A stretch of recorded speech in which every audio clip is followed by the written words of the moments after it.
চালাক কাকের গল্প।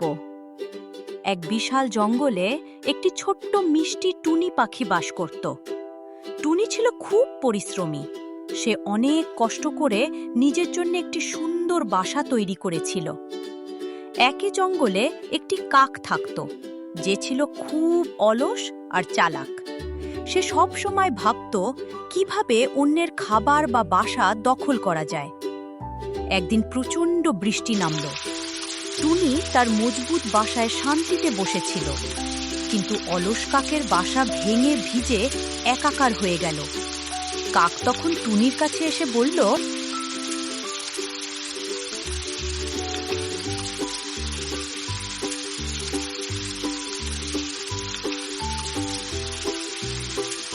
টুনি দিদি, আমার বাসাটা ভেঙে গেছে।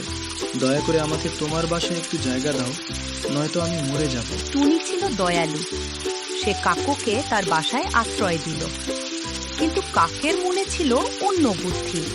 সে ভাবল, টুনিকে বের করে দিয়ে এই বাসাটা আমি দখল করে নেব।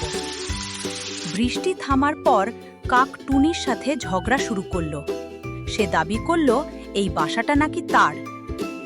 টুনি খুব বিপদে পড়ে গেল। সে তখন বনের রাজা সিংহের কাছে বিচার নিয়ে গেল। সিংহ সব শুনে বুঝতে পারল কাক মিথ্যা বলছে। সিংহের বিচার।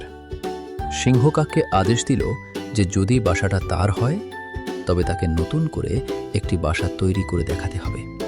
কিন্তু অলস কাক তো বাসা বানাতে জানেই না। সে ধরা পড়ে গেল এবং লজ্জিত হয়ে বন ছেড়ে পালিয়ে গেল। টুনি আবার তার নিজের বাসায় সুখে শান্তিতে থাকতে শুরু করল।